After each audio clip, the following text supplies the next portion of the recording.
Parlons. Salut, c'est Romain, bienvenue dans un nouvel épisode du podcast Parlons Design dans lequel je vais te parler de comment bien utiliser les notifications. Un premier point, parmi toutes les applications désinstallées du téléphone d'un utilisateur, la première raison à 71%, c'est parce que l'utilisateur a reçu des mauvaises notifications push. Trop de notifications push, trop de notifications inutiles, et donc ça l'a mené à désinstaller l'application. C'est la première raison de désinstallation d'une application sur smartphone. C'est pour ça qu'il est super important de bien designer, tout simplement, de bien penser les notifications push que tu vas envoyer. Et du coup, c'est pour ça qu'on en parle immédiatement. Donc déjà, la première chose, c'est qu'il n'existe pas qu'un seul type de notification aujourd'hui. On peut même les classifier en 4 types. Et donc, il faut choisir la bonne pour le bon message que tu veux faire passer. Le premier type de notification, qu'on peut relier à ce principe de notification, c'est les articles, les fils d'actualité. Ça convient pour des notifications peu urgentes qui sont très riches en contenu. Donc ça peut être le détail d'une mise à jour, un article sur l'avenir de l'application, de la communication un peu globale en fait sur l'application, du contenu que tu veux transmettre à tes utilisateurs, du contenu bonus en plus du service que tu proposes déjà. Faut pas l'oublier. Ensuite, le second moyen de notifier un utilisateur, c'est via email. Ça, c'est plus adapté à des notifications qui sont relativement urgentes et qui sont riches en contenu. Ça peut être la mise à jour des conditions générales de ton application. C'est important que l'utilisateur le voit. S'il y a beaucoup de contenu, donc l'email est adapté à ce type de notification. Ça peut être également pour le changement d'un mot de passe, pour certaines offres où il y a pas mal de contenu à détailler. C'est relativement urgent côté communication, marketing de ton application, de ton service. Donc, l'email est adapté à ce type-là. Ensuite, il y a les notifications in-app. Ça, c'est adapté aux notifications qui sont peu urgentes et avec un contenu assez court, assez concis. Tu vas pouvoir l'utiliser dans le cas où tu veux annoncer le succès d'une action à ton utilisateur, par exemple, la disponibilité d'une mise à jour. C'est pas utile que tu alertes ton utilisateur en dehors de l'application qui est la mise à jour dispo, sauf cas exceptionnel, mais par contre c'est important de le notifier, de l'en informer. Ou ça peut être la progression dans certains processus. Et ensuite, on va parler la notification un petit peu au sens global dans lequel tout le monde l'entend, la notification push, donc ça qui va être adapté à des notifications qui sont assez urgentes et avec un contenu simple, concis, tout comme pour la notification in-app. Donc ça va être par exemple si l'utilisateur a reçu des messages, pour lui annoncer la disponibilité récente et courte, à court terme, peut-être d'une offre qui va durer que 24 heures. La notification push est très adaptée à ça, même s'il faut la manier intelligemment, ne pas l'asséner de ce type de notification, sinon c'est tout à fait ce type de notification qui peut mener à une désinstallation, ou ça peut être également pour le suivi d'une commande. Quelqu'un a commandé un produit chez vous, vous allez lui envoyer des notifications push pour lui dire ton colis bien parti, ton colis arrive dans tant de temps, ton colis est arrivé, est-ce que c'est bien toi qui l'as réceptionné, voilà. Donc il faut vraiment toujours penser à ces 4 types, ces 4 façons de notifier l'utilisateur d'un fait, d'une action, et choisir le bon pour la bonne situation. La notification push n'est pas tout le temps le bon moyen de notifier un utilisateur. Si sur mobile, il y a aussi la notification in-app, et plus globalement, tu peux utiliser des articles ou l'email, qui est toujours un très bon moyen de communication. Il arrive à rester dans le temps avec des quand même assez bons taux d'ouverture comparé à d'autres moyens comme les réseaux sociaux, Twitter notamment, qui est un des pires réseaux sociaux pour atteindre ses abonnés, car il n'y a qu'un très faible taux des abonnés qui va vraiment voir tes publications, mais bref, c'est un autre sujet.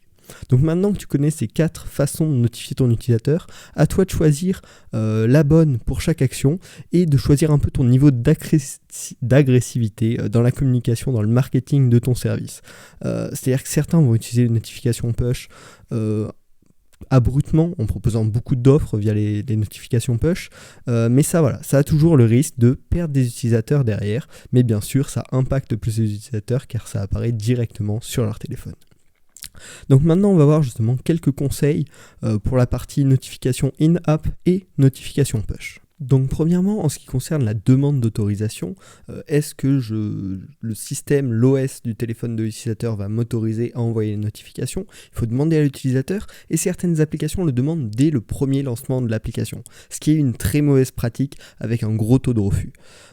Pour éviter ça, il faut l'amener avec du contexte, donc après un certain temps d'utilisation de l'application de l'utilisateur pour qu'il ait déjà expérimenté le produit, qu'il sache ce que le produit peut lui apporter, et amener le contexte, la raison, l'intérêt que va avoir l'utilisateur à accepter les notifications de la part de votre application.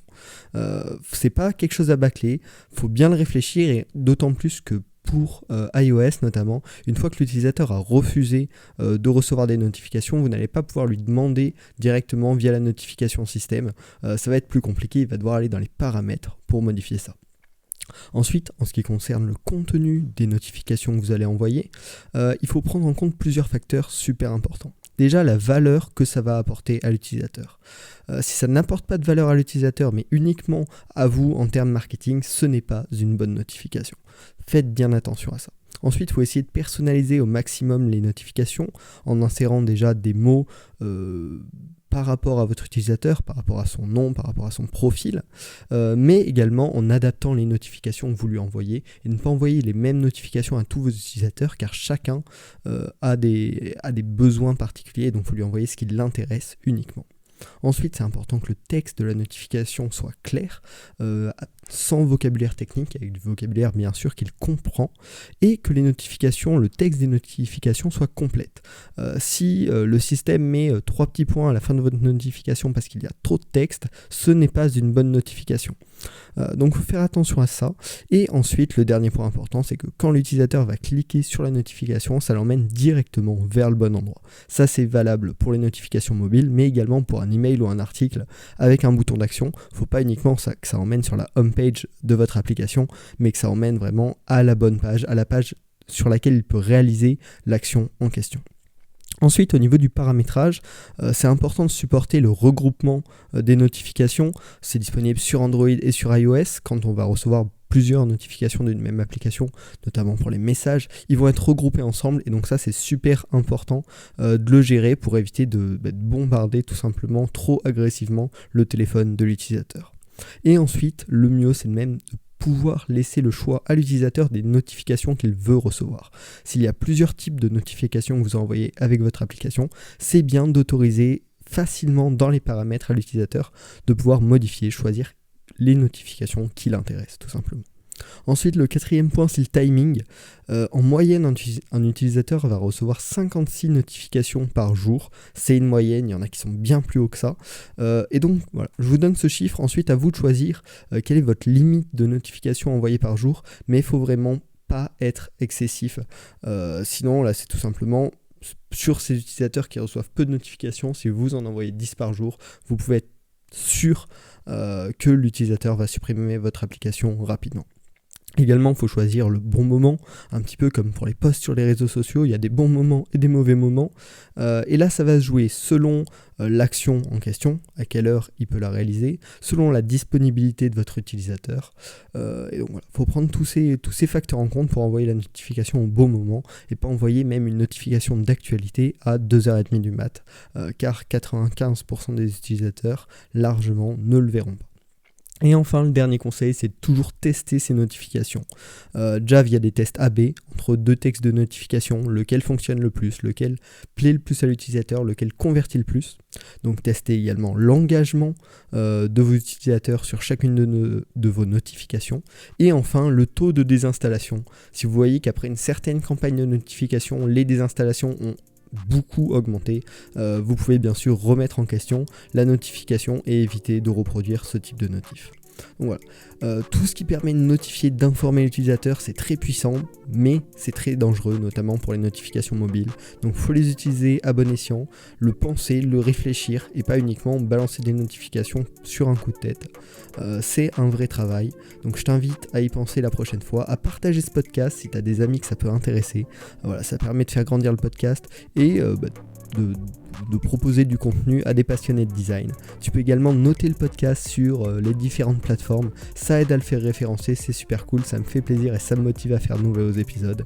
Et puis du coup, on se retrouve la semaine prochaine pour un nouvel épisode du podcast Parlons Design. Salut. Parlons design. Parlons design. Parlons design.